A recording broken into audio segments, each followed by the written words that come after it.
What's going on, everybody? Jorge Aquino coming to you live and direct. It's Tormenting Tarmac podcast where the enthusiast never dies. Hope everybody's having a fantastic day. You find us here on a Thursday night, August the 8th.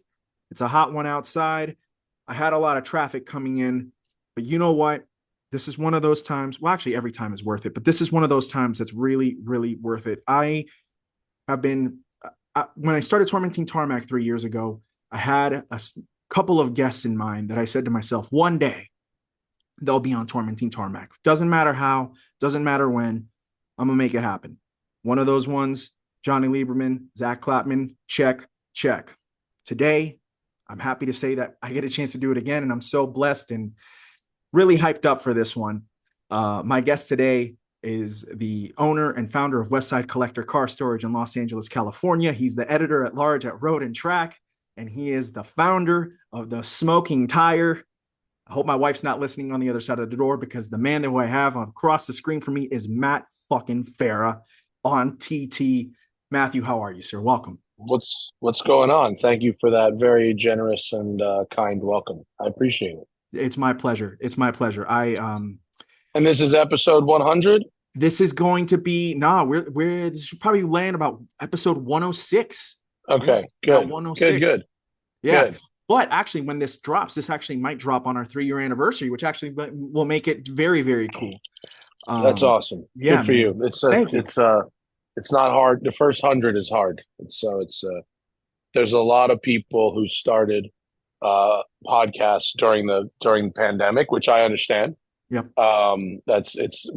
Fortunately for us, we were kind of already doing it, but there's a lot of people that started podcasts, and I totally get it, because I do it and I love it. But there's a bunch of folks that were fans of ours and said, "I'm starting a podcast.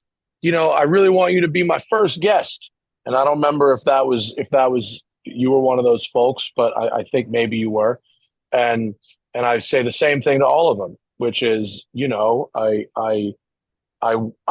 happy to be your guest, but I wanna be sure that you're taking it serious and that it's going to be a thing. And so I'll be a guest on your 100th episode. I've said that to people. I probably said it to 30 people, Yeah. and I want to say I think this might be my third 100th episode of somebody's. So not to take anything away from what you're doing, but I'm just saying it's a very small number of those people circled back at episode 100 and said, I did it, and now it's time." And I've said yes to the people that have made it, of course. Yeah. But it's I felt like maybe that was a little bit of motivation to do it, right? It's been there's so many motivations, you being one of them.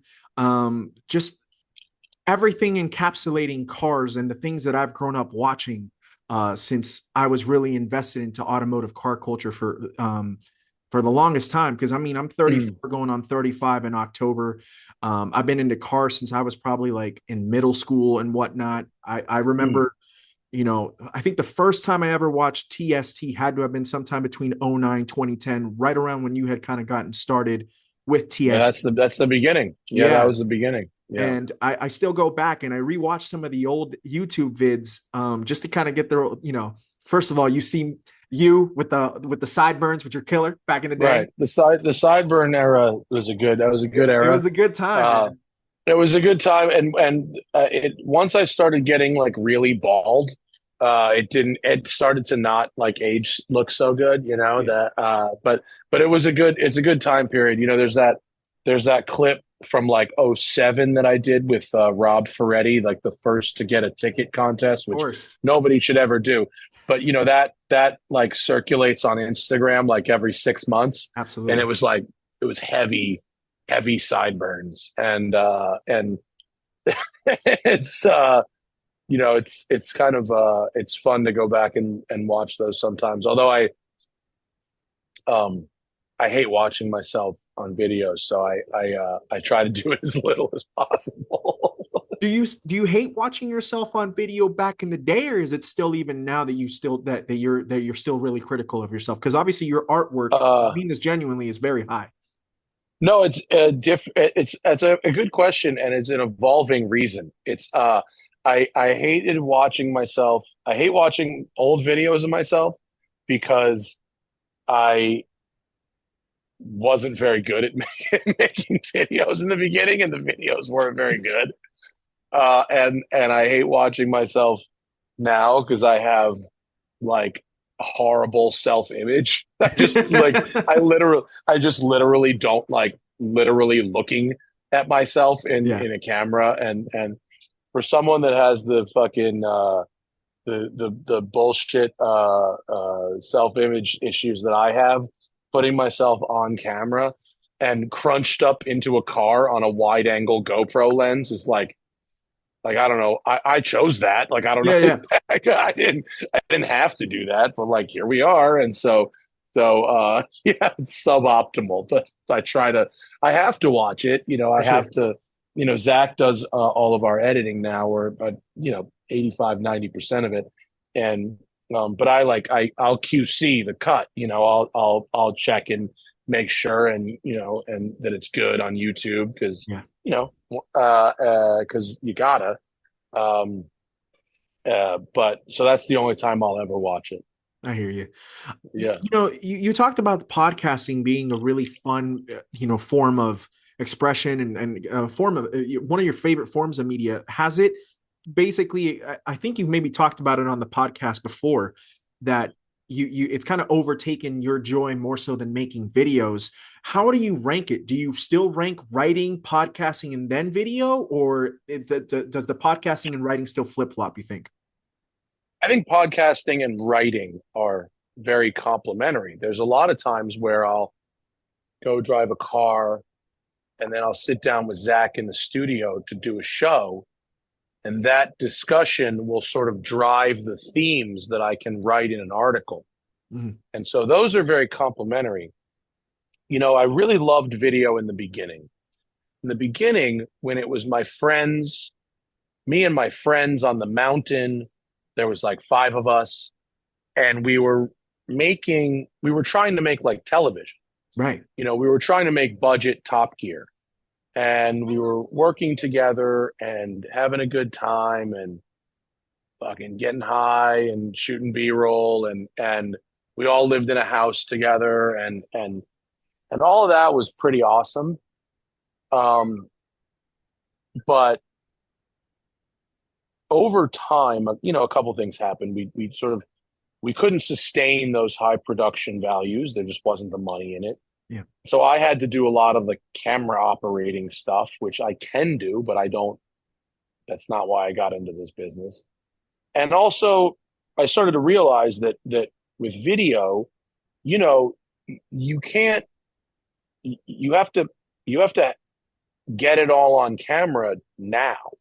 You can't have a thorough uh, experience where you're taking it all in and then go home, process, write, create, come up with lines. I mean, if you're at a very high level, if you're Top Gear, yeah, you could do that because you get the car for a lot longer and you have a writing team. You sit I around was and gonna that's say they and also have that's like the 50 people on the team. well, yeah, and that's your whole job. That one job is your whole job. Yeah. And your job this 2 weeks is to make a car review video of this one car. YouTube does not, excuse me, sorry, cats. YouTube doesn't allow for that. And so look, I'm not unappreciative of where we are.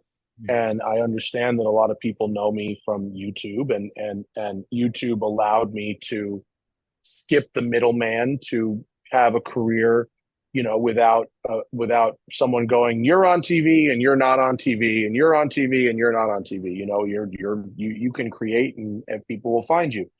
But in terms of now 20 years in, what is the more rewarding activity, excluding money? Right. I would say writing is number one, at least for me. And podcasting is so great because radio is such a great thing to be doing, but podcasting is radio that I do on my time and that you listen to at a regular time. That people get the show at 9 a.m. Tuesday and Thursday, like clockwork, but I record it when it's convenient for me. And so I used to do like real radio with Mike Spinelli, and I loved it. It was so great, other than the fact that you had to be at the studio 2 o'clock every Thursday.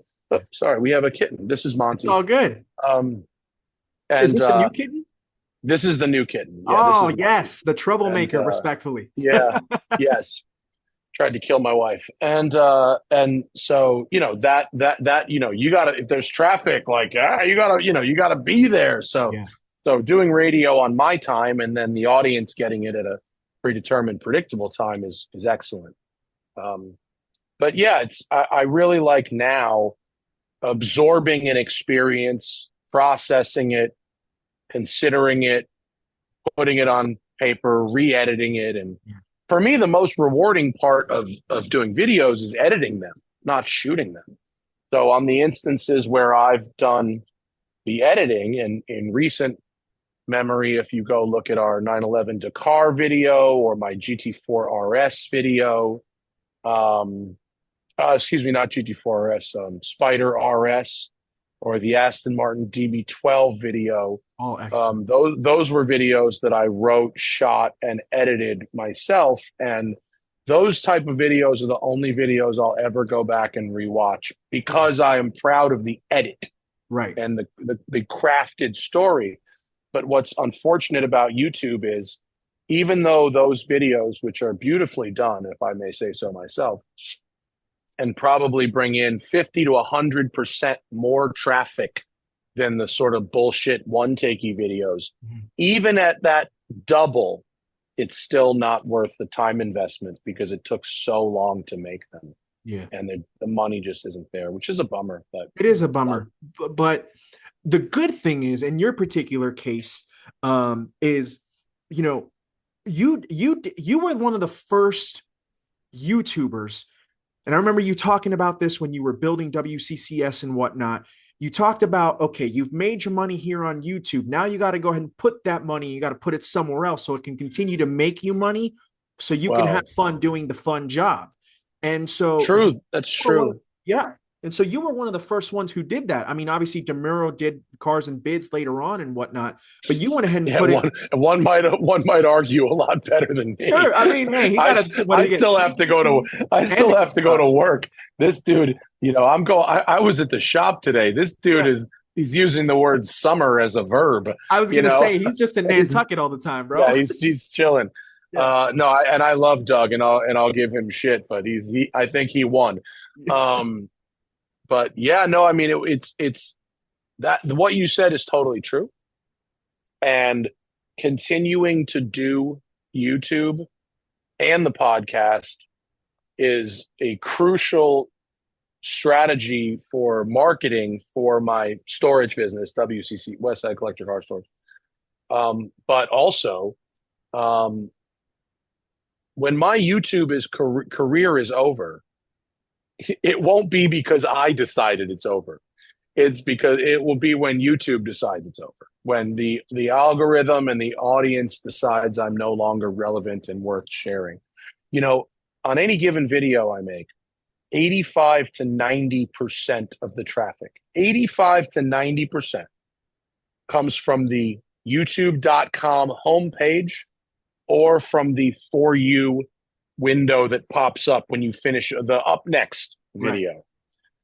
So it's YouTube's own recommendation engine that drives traffic, not subscribers. Only about 8 to 10% of our traffic comes from our subscribers. That's wild. Not how it used to be. Yeah. It used to be more like podcasts. It used to be 1-to-1, where you'd make a video, your subscribers would get the email, they'd see the video, and 80% of your traffic was from subscribers.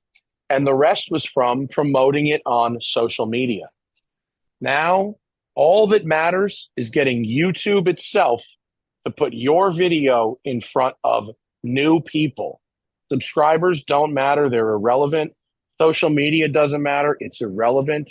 All Instagram and TikTok and Facebook and Twitter want are to keep you on their platforms. So if they see you're trying to promote off platform, with keywords like check out the video, new podcast, link in bio, any of those words, your post will get deprioritized. And I've seen this over and over and over trying to promote videos. And then I'll take that post down. I'll remove any of that language that indicates I'm trying to promote off platform. And then it's back up to normal levels. And so, because that is such a powerful metric or of whether or not you're going to get paid this month, Yeah. it's YouTube, the company, that will decide if people see my videos, not how many subscribers I have, not the quality of the videos, not anything. It's just that. And so I kind of saw that coming like 8 years ago when I started the storage business. Yeah. And I said, I'm not going to be able to keep this content creation more, chase the algorithm up forever. I need an off ramp that, success or fail, I own.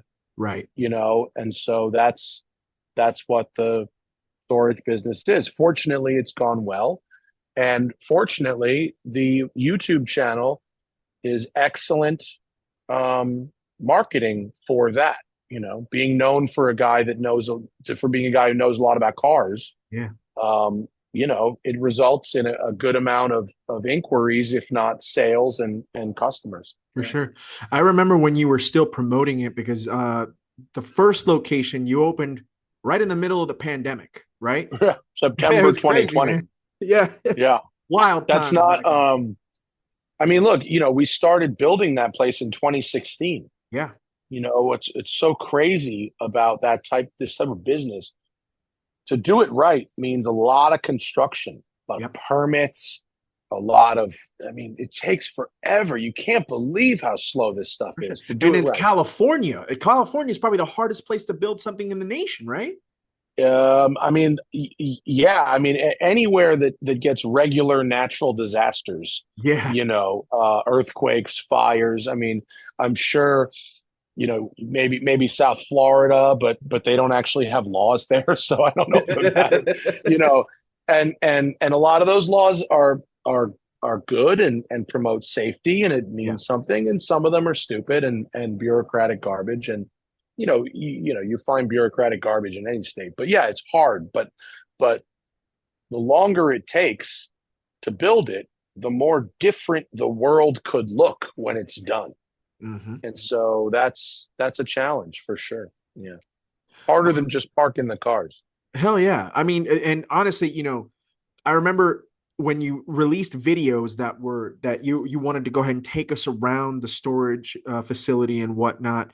And it was wild because, and this is what's so interesting about social media and YouTube as a whole. I remember some of those videos doing better than some regular car vids that you posted up on TXT, seeing 300,000 views on the second video of WCCS, but then you had just I don't know, you'd maybe put up the 992 GT3 touring, and the WCCS video probably did more, which is wild. Well,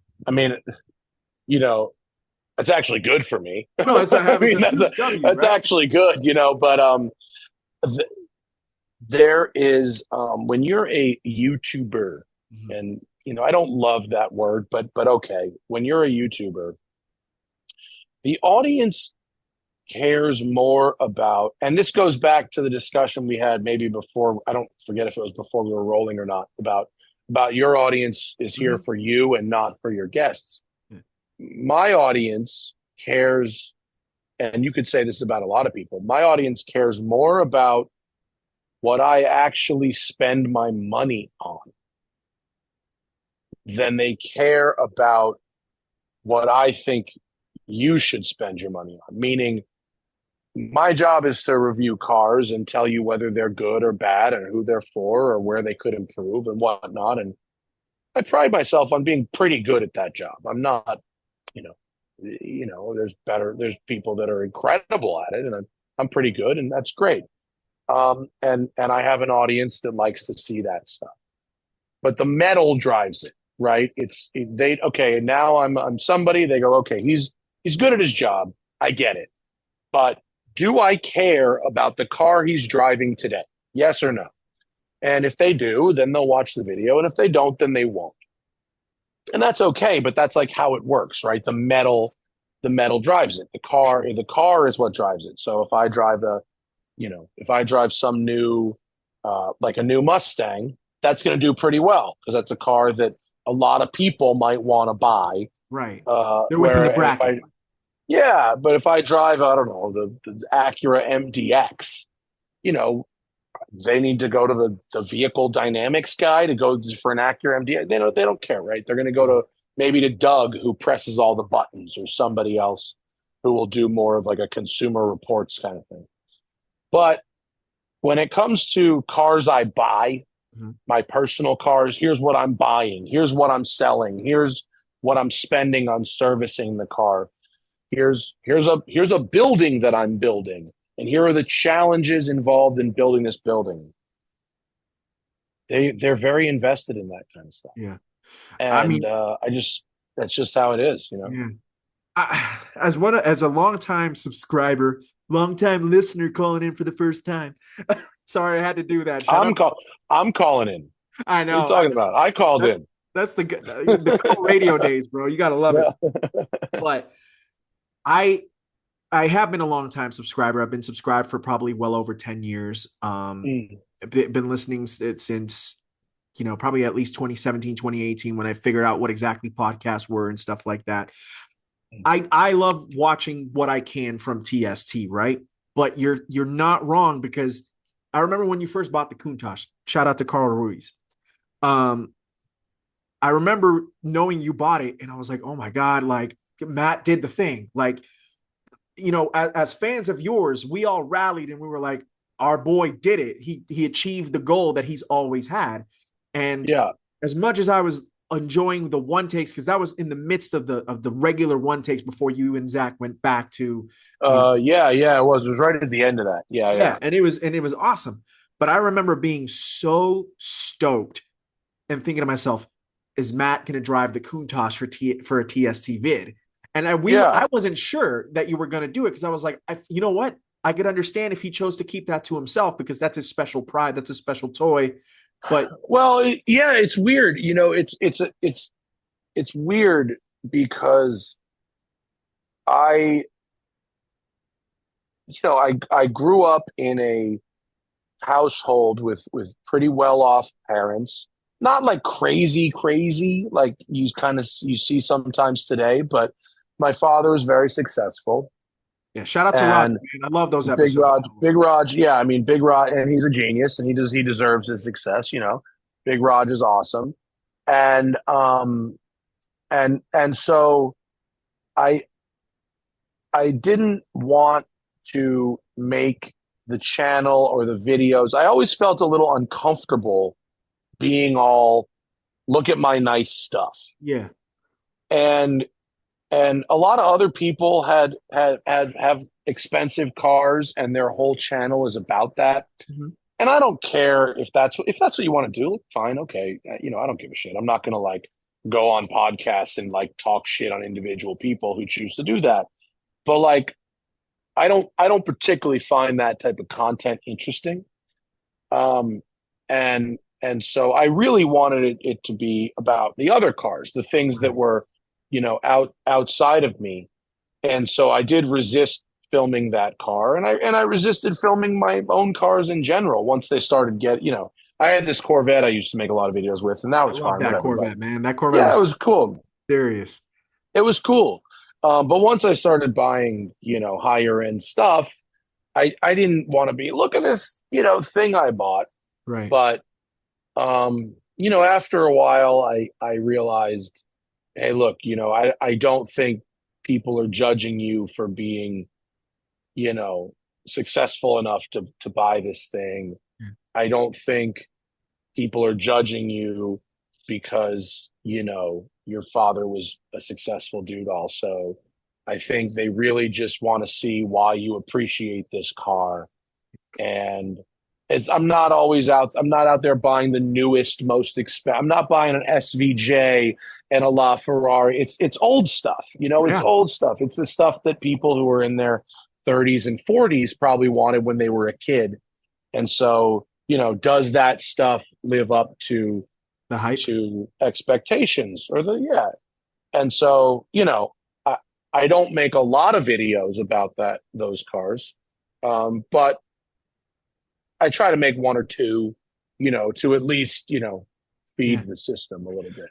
Yeah, no, I agree. And also from our perspective as fans and supporters of you for as long as we have been, we've seen the come up, right? We saw when you and Morningstar and Zach when he was just a PA and everybody like Yeah. we saw you from the very beginning, barely moving out to California. Of course, I remember you doing that video of the Evo at Willow Springs with the guy that said, Oh, "Oh, wow. you can't handle my car," and then wrecks it at the end of the video. Oh, that's funny. That guy. Well, there's a story with that guy.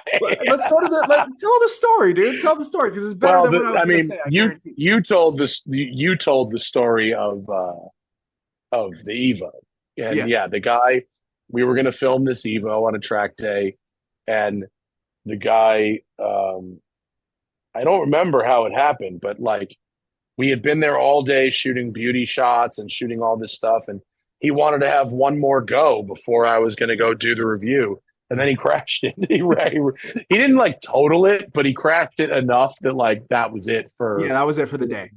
that was it for the day. And I don't remember. I mean, we put the video out; it's out there. It's out That there. guy became like so MAGA, Oh, and and he was on like literally like on the cover of a newspaper in yeah. Orange County with his it was a Corvette ZR1 or something, like a C7 ZR1 that was like a fully wrapped like MAGA mobile. Wow. It was like I was like, oh shit, like it was nuts, like it was crazy, like he after I didn't know he had gone that far off the deep end, and he invited me a couple of years later to the track because he had like some track prepped Camaro Z28, Yeah. and it looked pretty nasty, and I had gone out there to drive it. And I was like, don't drive it first. I'm making the fucking video first, bro. Like, but yeah, you drive it when I'm done. I'm coming all the way out here. You're not going to crash this goddamn thing. But then I got there, and the whole back of the car, which he didn't show me in any of the photos, was like covered in like MAGA stickers. And Yeah. I was like, God damn it. Like, and I'm trying to cut around it. Like I'm like not showing the back of the car in the video. Gotcha. And I drove it and whatever. It was a Camaro like track day car. But then like, I don't know, a month later, there was a story about some guy who got arrested, for doing some crazy shit. And it was this dude. Hey. And the picture they showed was him with his fucking MAGA mobile. So crazy. Yeah, it was nuts. It was nuts. So that's the other thing. Like I was filming for a long time people's personal cars. Mhm. And every day it was a dice roll of what you're getting. It's not just the cars, but the people, Yeah. and sometimes they're fucking nuts, man. Sometimes they were like lying about the cars. Sometimes like, the cars just like weren't sorted, and so it was also like it stopped. It was like I felt weird because even if they had like good intentions, right? Right. It was, let's just best case scenario, not best case, but like better than average scenario. This is a good dude trying to build a cool car. Yeah. Better than average scenario, right? Best case scenario, some of those cars were incredible. I mean, I've driven some stuff that people have built that was mind-blowingly good. But like good case scenario, solid dude, neat car, imperfect, Right. But this dude is riding right seat and I'm driving. I've just met him, seems fine. But I'm driving this car and I'm critiquing it, and it's this dude's personal car. And so it was like, all right, well, This is Dave, and this is Dave's Subaru, and let's see if Dave did a good job with his Right. Subaru based on whatever like arbitrary, criteria I've decided would mean good. Right. And after a while I was like, God, I don't really want to do that anymore. I was like, I feel so much better about going, here's giant, nameless, faceless, publicly held corporation worth $10 billion, Yep. and they want you to spend 100 grand on this. Right. Should you? Do they deserve your money? Have Absolutely. that, and that became much more rewarding than driving people's personal cars and less sketchy. I mean, listen, everybody knows the third generation Camaro story that happened on TST's one take. Like we all know that the one Yeah, with yeah, one the brake, one with three those brakes. three Yeah, brakes. three, not one brake. Three was Yeah, missing yeah. one. Three Apologies. Yeah, brakes. misspoke on that.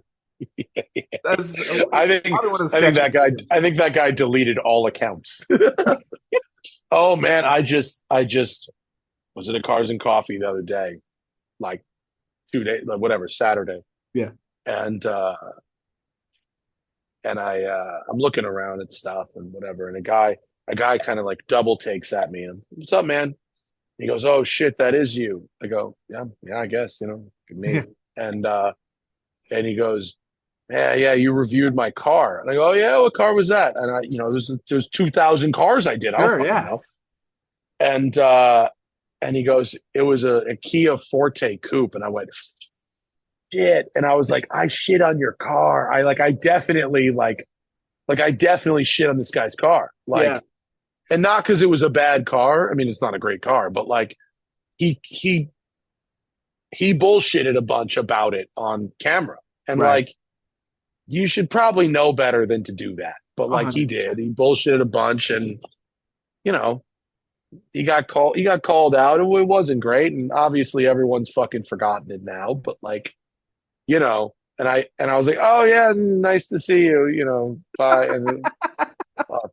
And that was and that and but that just, it reinforced it where it was like, it's just a fucking guy, man. He's not a Yeah. broadcaster. He's not selling anything.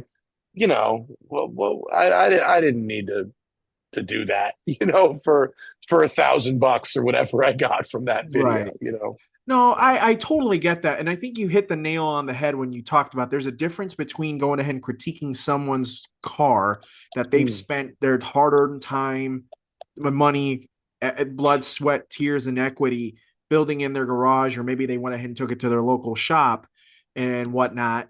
And then as opposed to McLaren, Audi, Mercedes, Lambo, Yeah, Ferrari, yeah. all, Chevrolet, Ford, you name it. There's a Any of them. I mean, any of them. any of them. And Yeah, there's good intention people behind every one of those cars, absolutely. but they're asking you to hand over your money for something, and compared to a guy who's just trying to make his, whatever car better. For sure. Um, but it was fun for a little while. No, for sure. It was great watching it for the run that you had. And the evolution is clearly, we've seen the evolution in front of us and whatnot. We've seen your evolution over the past 15, 20 years, Matt. Like you went, I didn't get a chance to watch the Garage 419 days and whatnot. I mean, I'm sure you can still You find. weren't missing much, don't worry. I hear you, but like I did watch, Drive on NBC Sports. I watched Tuned on That Drive. was good. Yeah, That's when making videos was really fun. really When it fun. was, yeah, that was some of the most fun, because that was we didn't make a lot of money doing Drive on NBC Sports, but it was me and my friends. I mean, and behind it was me and Spinelli and Mike Spinelli and Chris Harris on camera, but off camera, it was Zach. Yep. Zach was a producer on that show. It was Thaddeus, who was one of my best friends and was a cameraman for TST, and Tuned on Drive. It was Tom Morningstar. It was JF Musial. It was Will Barber. And I mean, and we didn't make a lot of money. The day rates were embarrassingly bad, but we got to travel all over the world, Yeah. in great cars, and we had a ton of fun. We had just enough budget to get real drunk every night, and to make the videos, look pretty. Yeah. And that was super, super fun. Um, After that, once it really was like, listen, the budget for editorial in this scope does not exist at all. Right. Then it was like, oh man, like now I'm just sort of like pointing GoPros at stuff. Like it wasn't it wasn't it that was definitely, and I'm not saying that I don't like have any fun. I have some fun, but that was the peak of fun for Right. sure. Yeah. But the good thing is that it seems like, especially now that you've put Zach on camera with you, that you did that a couple of years ago. He started doing the fan cars, and you started doing the Hmm. company cars and all that good stuff. And now getting a chance to go ahead and see you guys have such what I believe to be an incredible dynamic. Obviously, you guys are really great friends off screen, and then we get a chance to see that on screen. I remember talking to Clapman about this both times. Um, first of all, we've known you have been a great person and a great character on camera for all these years, and then you add the compelling aspect of, oh shoot, Clapman's actually really great on camera too, as well as being Yeah. incredible behind that. Yeah.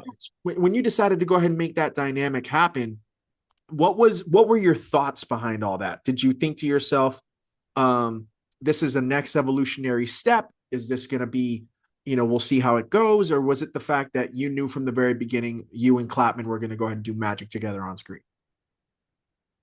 Well, it started with just knowing that he was very funny and a very good writer, and he was around. I mean, he drove all the cars that I drove, and we'd talk about them.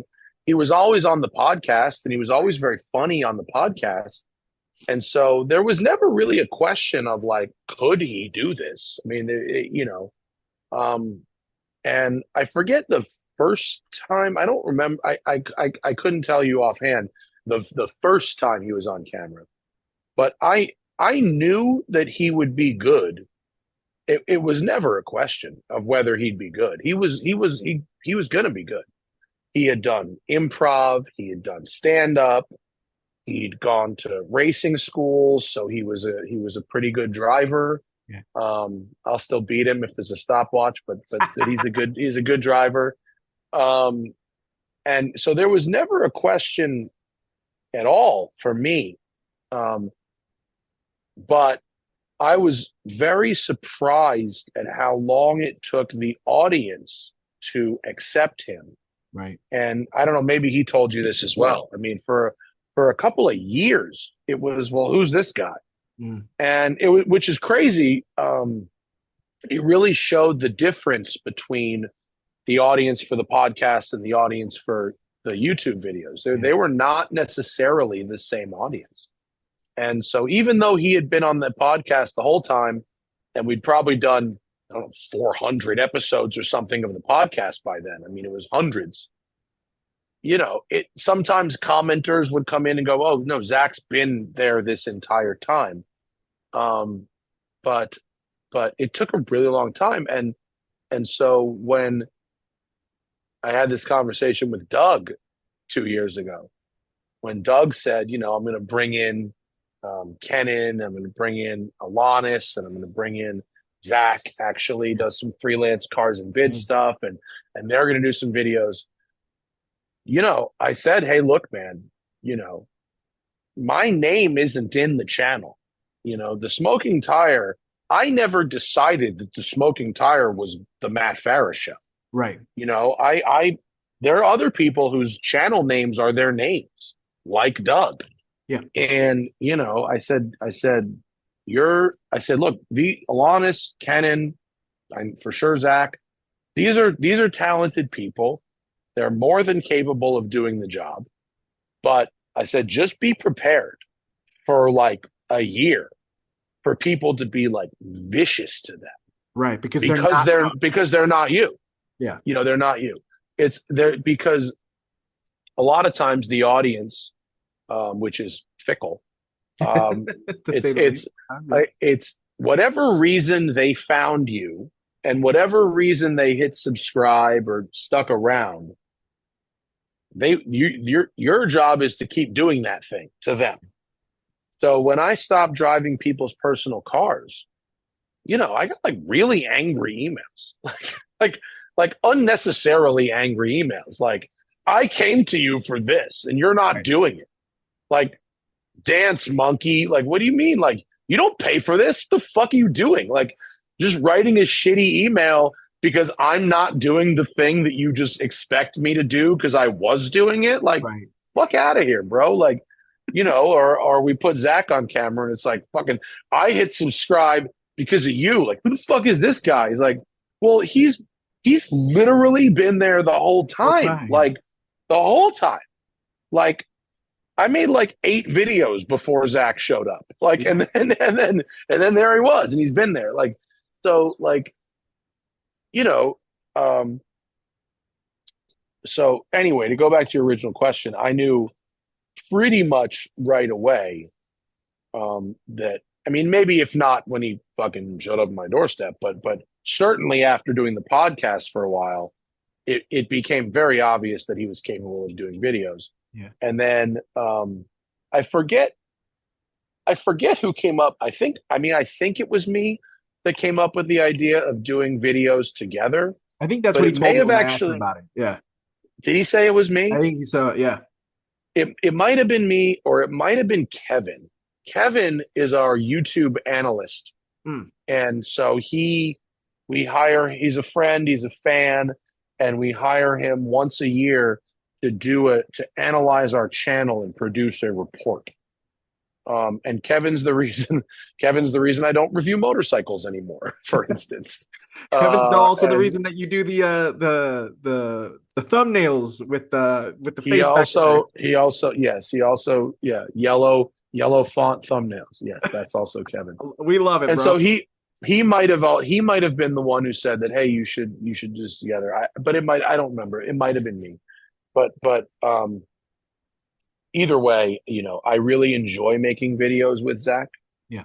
And I knew that once he expressed an interest in it, that I knew that the channel would provide an opportunity for him to earn a better living. Earn first off in the beginning it was side money, and then it became ultimately his full-time job, which is great. Yeah. And so I suppose in as regards to Zach, pretty much all the decisions we made have been, if not perfect, correct. For You sure. know, You're going decisions. up in an upward trajectory. I think it's fair to Hmm. say that TST wouldn't be where it is today without Zach's contributions to Oh, every no, sales. certainly You know what I'm not. saying? Certainly not. No, no, certainly And not. he's just It wouldn't even exist anymore, dude. It wouldn't 100%. exist anymore. I mean, until we got to the point where, where we could have him take over certain responsibilities that I could not physically do anymore. Yeah. Because to be a one man show is a young man's game, man. I fucking can't do it. I You're mean, telling me, God man. bless anybody who can, but yeah, no, I mean, I can't do it. So I hear you. I wanted to ask you a couple questions. I told a couple of my friends. I kept this one hush hush. I was like, we're gonna wait until Matt's on screen to go ahead and make sure that this, the podcast happened, right? But I did tell a couple of my really close friends. I was like, hey, listen, we finally reached a point, and like one of the guys that I've been the biggest fan of is coming on, and they were like, oh man, that's incredible. And shout out to Mhm. my boy Kent, because when I told him this, he was like, please, for the love of God, ask him about the Bentley Turbo. Now, obviously, as an avid listener and as an avid watcher, I know everything there is to know about your Turbo R. I know your Yeah, thoughts of why you did it, but perhaps for anybody who because it was there. it was there, right? But Yeah. right now you're in the midst. You and Hannah are looking for the daily, right? Potentially, I know you've talked Macan Electric, Mm. the Ionic, and all the Ionic N, and all these other options and whatnot. But this Turbo R, man, it's really been something. It kind of took car culture by storm because you were one of the few that said, "Oh, I'm going to go ahead and buy an old British car and drive it around LA for as long as humanly possible." I didn't say as long as humanly possible. I said I'm going True, to daily it for a year. true. And I mean, look, it's, I wasn't shopping for a Turbo R. I wasn't Right, like, the world is sleeping on the Turbo R and I need to find the best one. It was literally, my neighborhood where I live here within LA. There's a lot of senior citizens in this neighborhood. It's an old school neighborhood. right. And I like that. Yeah, These old timers, they keep their fucking lawns, bro. I mean, you won't believe. I immaculate. mean, the landscape, it's just fire. They take a lot of pride in their homes, and but there's gold in the garages and the driveways. I mean, you talk about every 80s and 90s Benz. There's air cooled Porsches in here. I mean, there's all kinds of neat stuff hidden away in garages in this neighborhood. And Hannah and I walk around the neighborhood a lot, and there all of a sudden, like 4 doors up from us, was just pulled out into the driveway of this Bentley, and it was the cleanest Turbo R you've ever seen in your life. And we asked them about it, and it turns out that the gentleman who owned this house, it's a beautiful mid-century house, had passed away recently. He was 93 years old. He bought the car new in 91 for his 60th birthday, and had 20,000 miles. He drove it once a week, and that was it. It was his baby. And his kids, who were trying to settle his affairs, they didn't want it. I mean, they felt attached to it, but they didn't know what to do with it. They Right. didn't have a need for it, and so they were gonna put it on Bring a Trailer, actually. And Hannah and I were just like looking over it. It was like, shit, this car is immaculate. Had service records going back to new. I mean, service records like this, just Yeah. going all the way back. And I said, how much cash right now? And 20 G's cash, and one owner, 20,000 mile Bentley, and I just like made a little game out of it. I said, look, we had just leased a Mach E for 3 years, which we really liked. We were about to turn it in. It was right before we were going to turn it in. And I said, we had been talking about what to replace it with, because I got a bunch of old stupid cars, but we wanted to have one like regular car. Yeah. And I hypothesized that money in, money out, we could drive this Bentley for a year. And I didn't say we could make a profit, but I said it would, the Mach-E lease with insurance, right? The total cost of the Mach-E was $10,000 a year. That's what it costs to lease that Mach-E with insurance. And so I said, I bet we can drive a Bentley for a year for less than $10,000. Money in, money out. So, I had a big service done on it, and I took care of a lot of items. And the car is mechanically very good, but there were a couple of things that needed addressing that were very expensive. Right. Fortunately, they were one-time costs. The tires, which you can only Avon makes tires for those cars. They're so expensive. They're like $600 a corner. That is Um, crazy. yeah, but you have no other choice. They're the Yeah, only yeah. tire that fits. And the seats, the front seats, both have their own ECUs because they have heat, memory. They're six-way adjustable. And in 91, that was what they did. They had ECUs, and they were both shot, so the seats didn't move, which Right. is a problem when I'm 6'3" and my wife is 5'3". That's a problem. Huge. So I had to get those fixed, and they were 2,500 each. So the service bill was $12,000. So we were, now 20 plus taxes plus this. I'm at 34 grand. I'm into this car. But it now has everything done. And of that $12,000 bill, 2/3 of it was the seats and the tires. Yeah. I mean, and those are, one-time fixes. And, then there's a big fluid service and blah, blah, blah, blah, blah bullshit. But since then, it's been, Nothing. I mean, it's great. Hannah's dailying it. I mean, it is our daily, air quotes. But the fact is, Hannah drives it because I have press cars every week. Yeah. So I don't need to drive it, and Hannah drives it, and it's pretty rad, honestly. It's the best We've daily put you can imagine, dude. we've put. I mean, I will say that for the last week, I've been driving the Mach-E Rally, the Mhm. sort of rally car inspired Mach-E, and I mean, it's first off, it's a phenomenal car. I mean, it's such a nice car. But I will say that I mean, I I appreciate and I miss having an electric daily. I mean, I love, high strung sports car combustion engines. I love stick shift. I love all that kind of stuff. But as a daily in Los Angeles, I love an electric car, and Right. driving an electric car every day for the last week has been like, oh, this was so nice. Even compared to the Bentley, which is very nice. Yeah. So, but I mean, we bought the Bentley December 27th, 2023. So it's been 7 months, and it's a great car. We've done about 3,000 miles on it. We're going to keep driving it. And everybody who is anybody in the world of Bentleys told me, use it as a car, Yep. use it, make sure you drive it every few days. And the thing is one of the most over engineered, strong cars ever made. And so far, those people have been proven correct. Correct. And maybe not for forever, but for today. Yeah.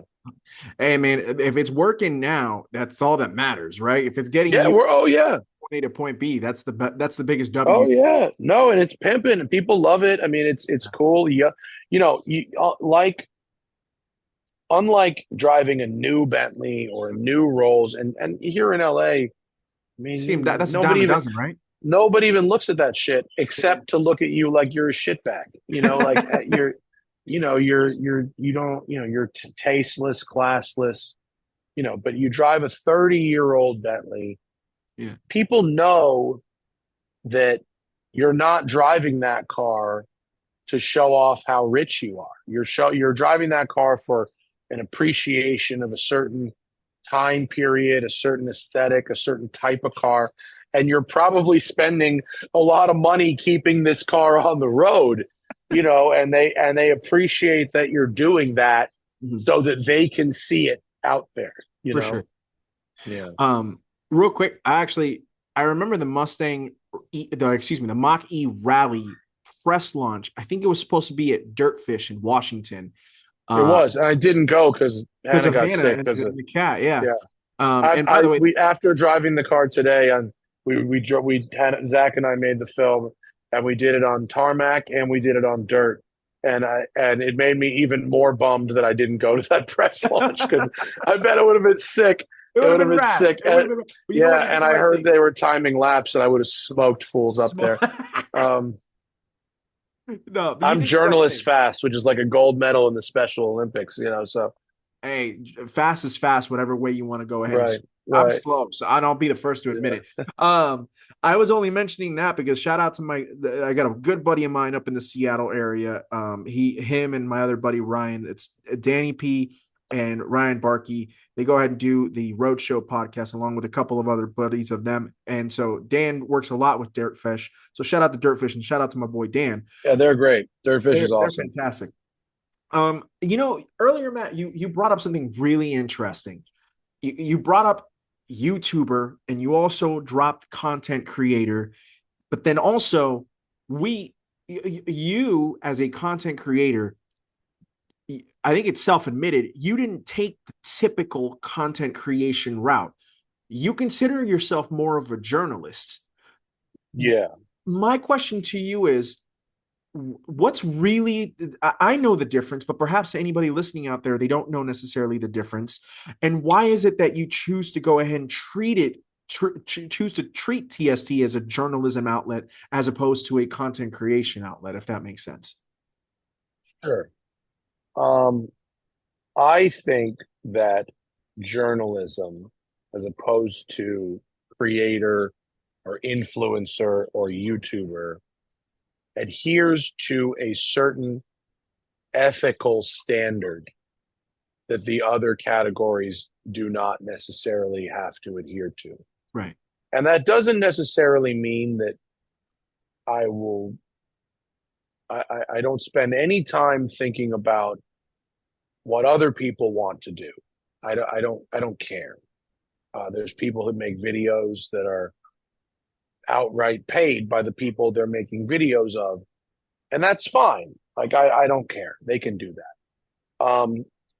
But to me, the word journalist, and I didn't go to journalism school. My major was photography. Um, but to me, it's sort of an ethical line Yeah. where, and there is a gray area that I'll get to in a second. But the sort of ethical line is that I won't take money from automakers because I'm reviewing their product. I don't take advertising from automakers. Now, YouTube themselves might place a car ad in my video, which is something that is completely out of my control. Right. You know what I mean? Like It a also literally. probably makes the most sense. I mean, sure, I guess. Like, frankly, I don't know what you. I don't see them. I don't know. Right. Right. I've checked the box in the tab to not have political ads. I don't want to have political ads on my channel. But look, if YouTube places a car ad there, like that's out of my hands. I can't do that. Right. It's not me endorsing anything. Absolutely. So I don't take money from car companies. That's pretty much it. And if your car appears in my video, you don't get to tell me what to say or not to say, and you don't get any editorial oversight. You don't get to see the cut, you know. So hi Monty. And so that to me is what journalism is. It's a separation of advertising and editorial content. You can't buy my opinion. Right. The gray area is that I go on press launches. And press launches are events that are frequently in exotic sounding places, if not actually exotic places. And the expenses, the flight, the hotel, the track time, are paid for by the manufacturers. Mm. Cat butt. Sorry. It is, you know, so that's a gray area. And there are people who work for the New York Times or a major national newspaper with big budgets that go on these press launches, and where the newspaper will cover all of the expenses. They refuse to allow the manufacturer to pay for anything. And like, okay, I mean, it's nice that they can do that. Right. And then you've got like Consumer Reports or whatever who buy the cars. Yeah. I mean, great, good for them. That's Talking awesome. about like people like Edmunds, Motor Trend can Yeah, sometimes yeah, buy a car. Yeah. yeah. The actual Yeah. real publication, the big publication. So yeah, not Motor Trend, but yeah, My bad. we can't do right. Yeah. And there's a huge difference in YouTube land between being there on that first day and being 6 months later. You know, the press launch is way ahead. And so being able to get that video out on the same day as everybody else and waiting 6 months to borrow a car in LA without taking the flight or the hotel, I could never, ever justify. There's no revenue model that supports a flight to Europe and a hotel and all that stuff to make one video. It's just, there is no model for that. And so I guess I could say the world has collectively decided, because lots of other editorial outlets go on these trips also. But I decided for myself that as long as I declare what the items of value are, then I am comfortable taking them in order to get the car at the appropriate time. So if you see a video that I've made, every video it says in the description of the video, Porsche provided the vehicle, insurance, and a tank of gas. Yeah. Porsche provided flights, hotels, meals, track time, the vehicle, insurance, and a tank of gas. And is that a perfect system? No. Could you argue that Porsche has given me something of value in exchange for this content? Yes. But I do the very best I can in order to balance getting that act. I'd rather not go to fucking Spain. Right. I mean, I know I'm not trying to be a dick. No, no, no. What did you do? Oh, I went to Spain to drive the new 911. Oh, look at you. You know what I mean? And yeah, the hotel was nice. The dinner was nice, you know? But the fact is, I spent 4 days making one video. And to the audience's perspective, it didn't matter if I spent 4 days going all the fucking way to Spain for 36 hours to turn around and fly home, to not be running my business, to not be with my wife and my cats. Don't get me wrong. It was nice. I'm not complaining. But I could have made the same video in a morning here if that was offered. If Porsche said, you can come to Spain and drive it there, or on the very same day, we'll have a car in your driveway for 6 hours. Right. I would take the car in my driveway anytime, you know. And so I'm not appreciative of the opportunity. I am appreciative of the opportunity. It is ultimately the only way I can get the seat time I need when I need it. Yes, items of value are exchanged. I declare them, and I don't take their money. Right. Their actual money to advertise or promote things with me. And so that's where I draw the line. I'm sure somewhere in the legal books, there is an actual line that is legally drawn out. And I've never read it. I don't know what it is. I've decided that this is my ethical standard. Mm-hmm. And I hope that the people who come to me for my opinions will understand where I'm coming from. For sure. I remember one of the times, I think, shout out to Kristen Lee. She was on TST with you and Zach. Yeah. And Kristen's great. Yeah, Kristen's awesome. I'd love to have her on sometime. And she's doing an amazing stuff. She's one of the few lady journalists in the game, but she's well recognized. She's a smart and just brilliant young lady. She's a fast driver, an amazing storyteller. And I remember her being on TSC one time, and I think she was talking about a press launch she was on, and the other driver that was in the car with her was saying, like, I'm getting yada yada yada from the yeah, it was like an influencer or something. Yeah. And that happens. I mean, that happens all the time. And what sucks for folks like myself and for Kristen is that, you know, the manufacturer is investing money in having us there, right? That flight, that hotel, that dinner, that seat, you know, that costs them money. And I understand. Do they want to give it to me and risk me maybe saying something bad about the car?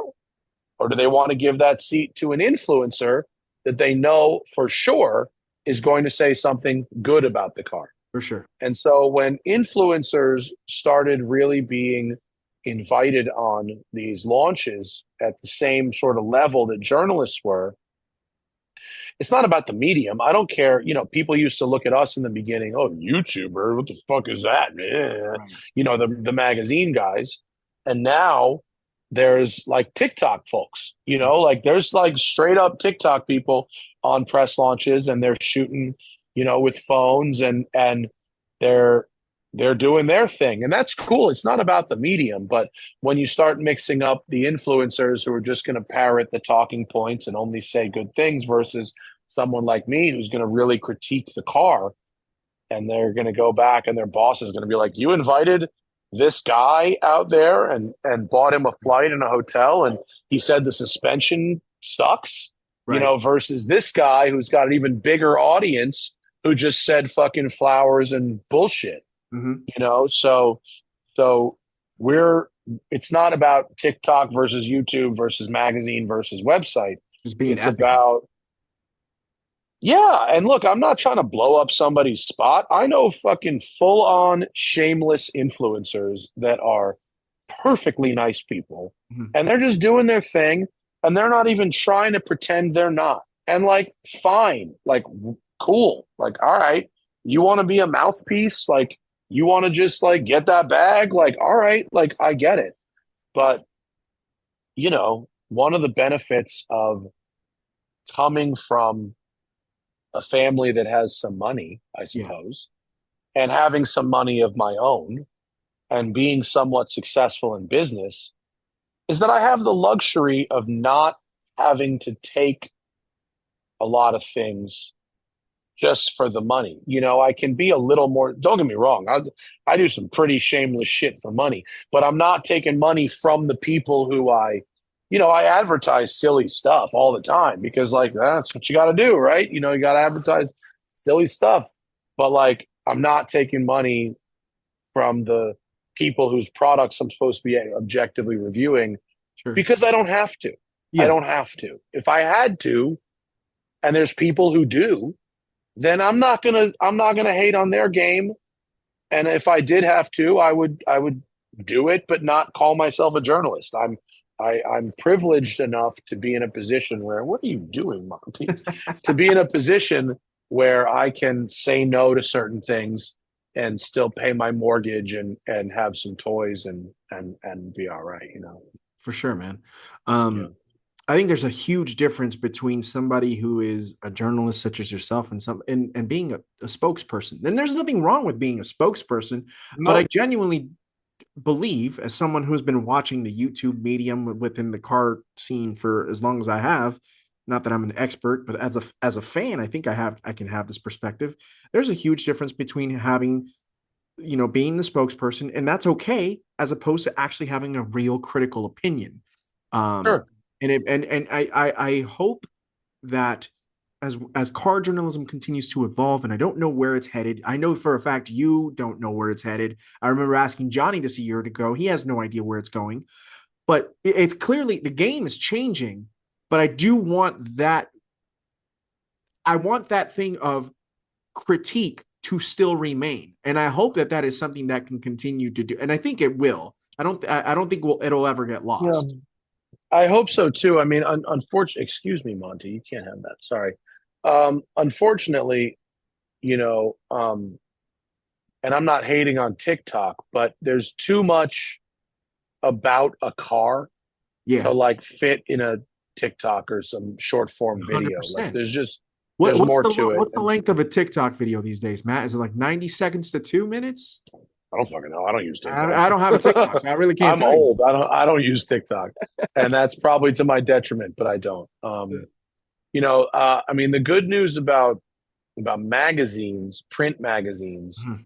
is they have a smaller but more rabid fan base. And so magazines like Road and Track, where I work, are producing fewer issues in terms of quantity, but a higher level of quality. Quality, yeah. And you have magazines like Triple Zero or the Road Rat or um, some of the higher end Avants Mhm. magazines that are good paper, good photography. They might live on your coffee table for 6 months or a Yeah. year because they're nice to hold, they're nice to look at. You want to pass them along, and so they're selling fewer, but the people who want them really do want them, I agree. and so that's a good thing. I like working for this version of Road and Track. Um, I'm glad I get to do that. Mhm. But I don't know. I mean, I don't know of a lot of YouTube journalists whose channels are really growing. I mean, I know a lot that are successful, certainly, but I don't know that are a lot that are really growing at this point. Um, there's a few, but not a lot. Um, and so I don't know. I mean, I really don't know. I'm probably going to, you know, do YouTube as long as it's economically feasible.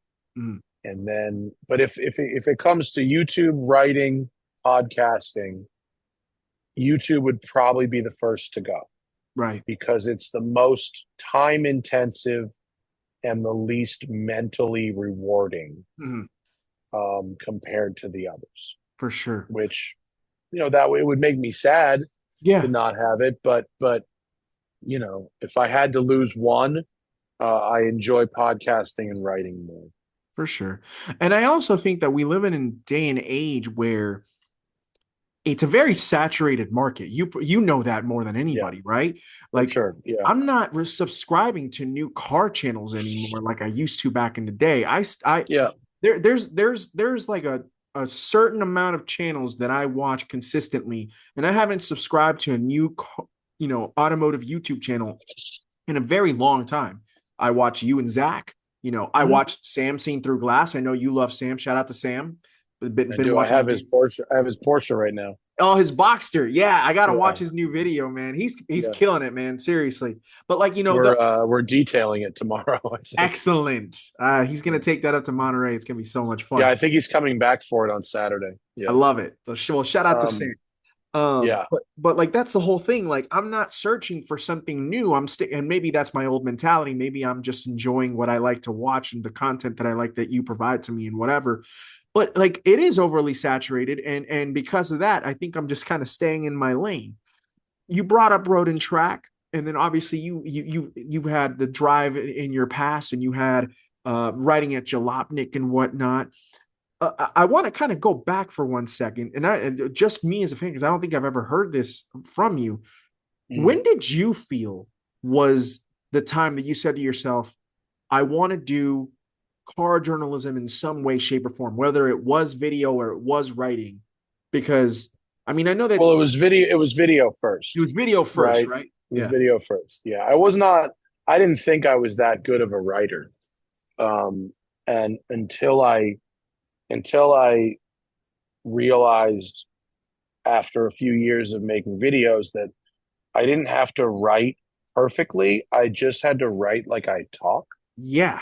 and actually that served me better. So I was able to go backwards to it, There's in one a way. story of yours in particular that I know can explains everything that you just said. It's the Mm. Hummer H1 story from the drive. That one in particular, you Oh read that yeah, and I hear Matt Farah talking to me. yeah. That was yeah, the worst car I ever bought. Yeah. Um, yeah, I forgot about that one. Yeah, I guess there's been a lot. Yeah, to answer your question, I mean, I let's see. When I first started making videos with Garage 419, and it was very early YouTube. It was 2006 Yeah.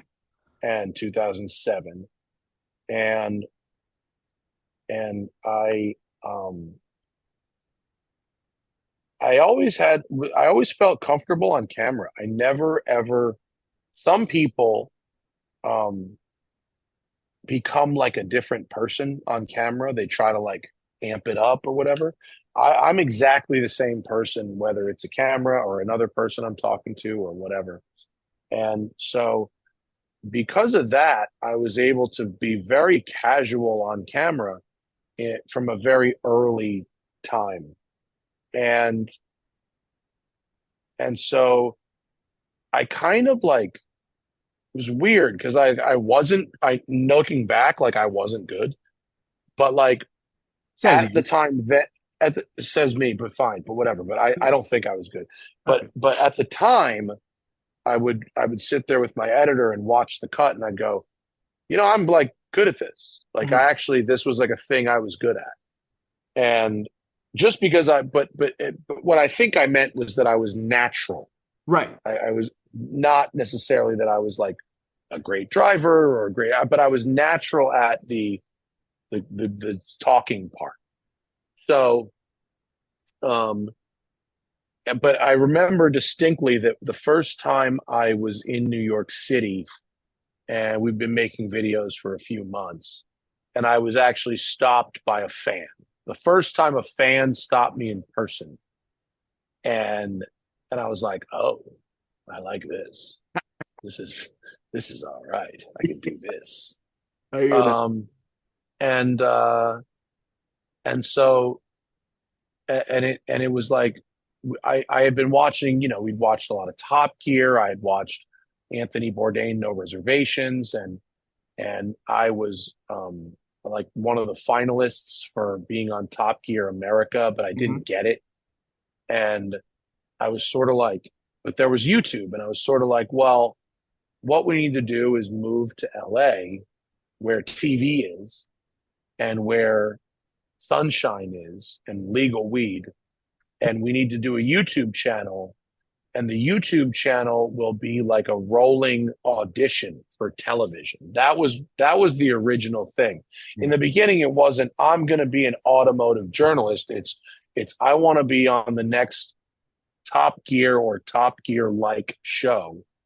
And if we make these YouTube videos and we're in LA, people will see them and they will come to us to make a TV show. It Yeah. wasn't until many years later that we realized that having a YouTube channel could be more powerful than having a TV show. It actually took getting a couple of TV shows to Yeah, for figure that out. sure. Because, Yeah. yeah, I mean, it was, before I was on The Drive on NBC Sports, I was on a show on the Speed Channel when that was so, and it was like, it was an interesting learning experience, and there were elements of it that were fun, Adam but Carolla, John Sally yeah, on that show. Yeah. yeah. Remember that. What was fun was John Sally. That part, John was fun, John's good. and Zach was worked on the show as well, and I learned a lot. But at the end of it, I was like, "Oof, I don't. If this is what TV is, fuck Yeah. me. This is not good. I don't like this at all, you know. And then and I didn't want to do any more TV. But then Right. when JF was able to turn the Drive YouTube channel into the Drive on NBC Sports show, I said, I will only do TV because it's my friends are in charge. It wasn't like I'm just a host, but there's some suit. Right. There's a network guy. There's another host that's like more famous than me and like pulling strings, and like Adam was all right, but he wasn't. He had a lot more power than he had commitment to making a good show. You know what I mean? Like, whereas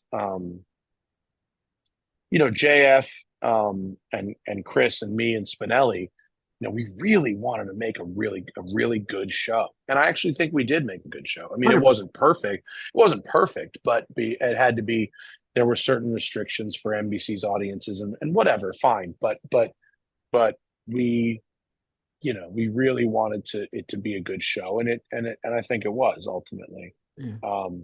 But so anyway, I forgot what the question was at this No, point. well, But you took me back to basically what the ideology was and what ended up becoming TST where it is today.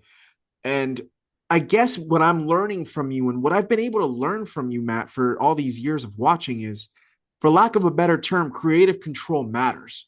Creative control really well, truly yeah, does matter. because nothing we've ever done has made enough money where it shouldn't be fun. Right. If on an individual level, I mean, even still today, I have 4 jobs right now. Like, Mhm. that's, and so yeah, creative control is fun. I'm not like an egomaniac. I don't necessarily need to be in creative control, but if I'm going to give up creative control, it needs to be to somebody that I align with, Right. That whose has the same values I vision as you. align with. Yeah, or yeah, I mean, or at least who will be open to discussing it. And if I'm going to, and if it's not going to be that, then you better pay me a lot of goddamn money. And that never, the problem with TV today, and maybe always, or in the last 20 years, is they think that you'd rather be famous than rich. And I would not. I would not rather be famous than rich. I hear you, I bro. would much rather be rich than famous. 100%. And so if you'd rather be famous and rich, you'll do a whole bunch of stupid shit on television and totally debase yourself in an embarrassing way in order to make some money, a little bit of money. And I've done that and it's stupid. Mm, And so if I'm going to make a little bit of money, I'm going to make a little bit of money on YouTube and no one's going to fucking tell me nothing. for sure. And I'm not gonna go to these creative meetings. I'm just gonna do exactly the thing I can do, and I can make money on YouTube, and I can write articles and whatever. Mm, And so I'll do TV if it's something where it's a great idea and it's fun, it's smart, it's funny, it's real, not some I've tried to do a million different times, a million different ways, a sort of Anthony Bourdain for cars type of show. And piece of advice: don't ever go into an executive meeting at a television network and use the B word. The B word is done. You cannot use the B word. They'll interesting. fucking, you're done. You fucking, no, nah. Because he was a unique person with a unique talent. Yeah. Now, me and JF reverse engineered multiple episodes of No Reservation and Parts Unknown. And it's actually totally makeable to do that show as a car transportation centric version of that show. It's 100%. 100% possible. Yeah. But nobody ever wanted to do it. Instead, they'd go, "We love you. We love your energy. You're great on camera. If you have like 3 or 4 friends, you could like have a shop and like flip cars and build Yeah. cars." And I'm like, no, I'm not doing that. I'm not pretend flipping cars on fucking cable because Right. that's lame. It is. And I mean, I like and some of them, but a lot of them, the formula is recycled so much, Matt. It's crazy. yeah, because it works. Yeah. You go, it's this cross, it's Pawn Stars meets fucking West Coast Customs. Like, or what? All right, fine. Like, and so I don't want any part of that. And I and got I genuinely would rather fucking park cars for a living. I mean, I would than make bad TV. I mean, and that's the fortunate thing is the storage business, Westside Collector Car Storage, has been successful enough that I can make that choice. Mhm. I don't have to put a camera in front of myself ever again if I don't want to. I'll pay my fucking mortgage with that. Every bit of on camera content creation I do from today forward is optional.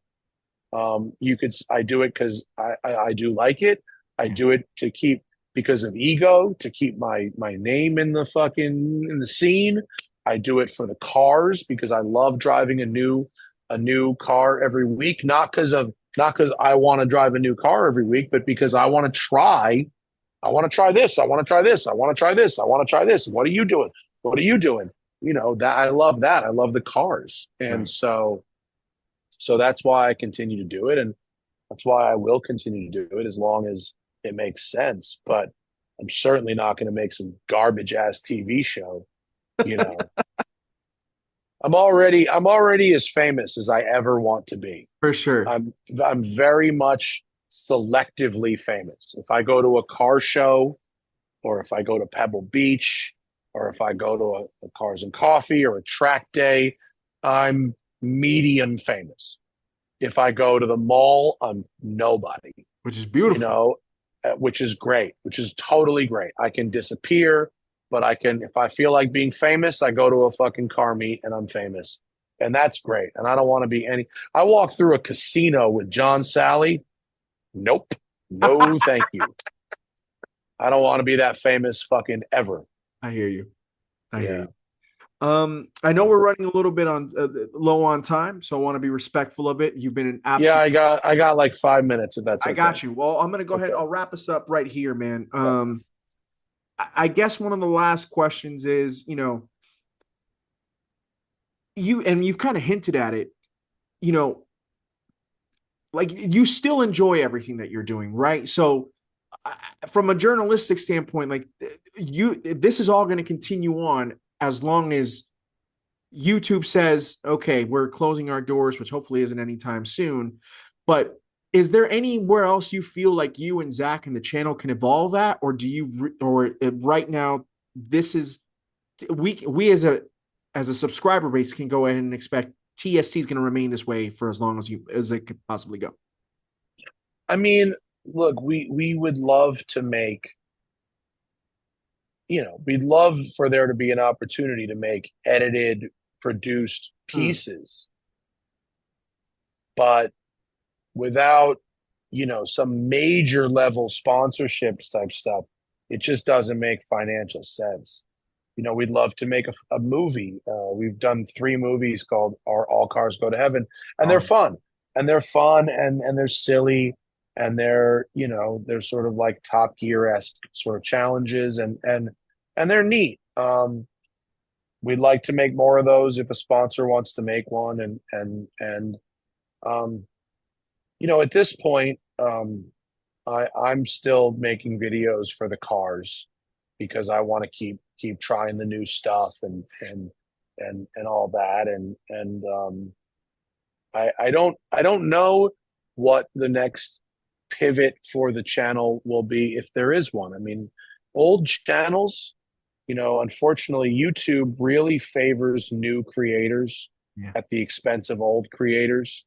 Um, and I'm not saying that I'm not responsible for where we're at right now, but like part of it I am, part of it I'm not.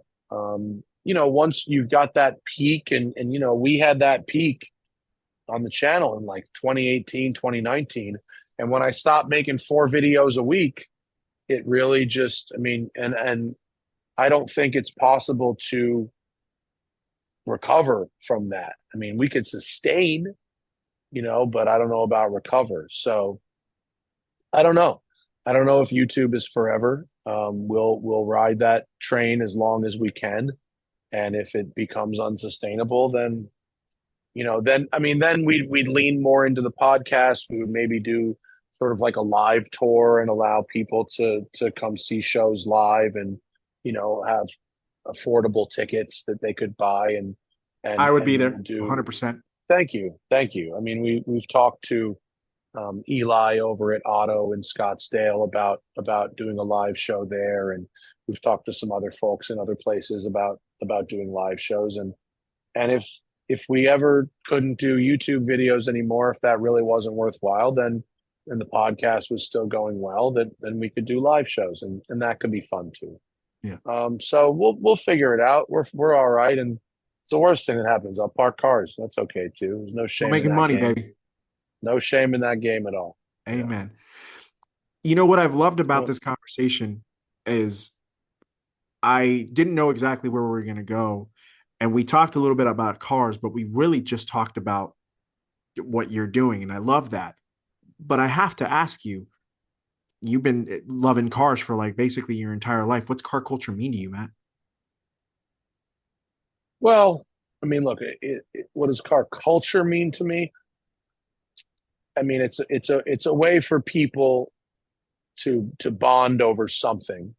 It's a way for people to engage with machinery, engage with objects that are beautiful, that are functional, that make sound and provide G forces and acceleration, and um, I believe in functional art. I like architecture. I like boats. I like watches. I like guitars. I like shotguns. I like cars and motorcycles. I like where art and science come together, Yeah. and so cars, they do that for me, and so I like to explore the world of cars. Now, what does car culture mean? It means that most of my social activity revolves around car meets, you know, um, and so culture to me just means the people that I see, up in the canyons when I go to Good Vibes Breakfast Club, or when I go to a Cars and Coffee or whatever,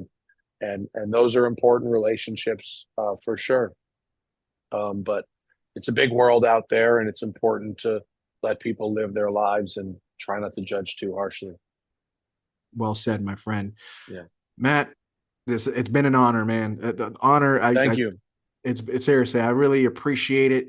Um, we'll plug it all away. Make sure that everybody, if you're still not subscribed to the Smoking Tire, If you've sat through this, then you probably figured it out. But the yeah, Smoking Tire on YouTube, the Smoking Tire podcast, the Smoking Tire on Instagram, and if you're in Los Angeles, come see us at Westside Collector Car Storage, now with two two locations. locations. And shout out to Notice Watches, of course. Yeah, my I watch I designed. Yep, You can buy it at noticewatches.com right now. It's called the Canyon.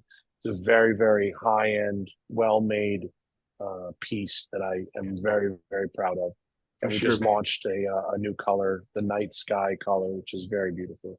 We have 5 color releases coming in the next 12 months.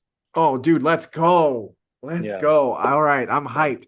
If it wasn't for you, Matt, Uh, I would not be obsessed with the Rolex Submariner. I'm telling you that right now. Thank you for putting me in that trajectory, wanting to go ahead and spend an enormous amount of money that I still yeah. can't afford, but I will someday. It was you. One day. One There's a day, lot man. of them out there. I'm sure you'll get one. Yeah. For sure. Ladies and gentlemen, that's Matt Farah from the Smoking Tire here on Tormenting Tarmac. It's been an absolute privilege, my friend. I hope that we can go ahead and do this again sometime. And the next time I'm out in LA, I would love to go and come visit you and Zach, okay? Hmm. But for Absolutely. everybody out there listening and or watching, we appreciate it. It's been an absolute honor and a privilege to have Matt here. Please go ahead and subscribe to our podcast on Apple and Spotify and all that good stuff, and give us a follow on Instagram at Tormenting Tarmac. And yeah, be on the lookout for more fun episodes. But for now, that's been Matt Farah. My name is Jorge Aquino. You've been listening to Tormenting Tarmac in this podcast where the enthusiast never dies. Have a great night, everybody.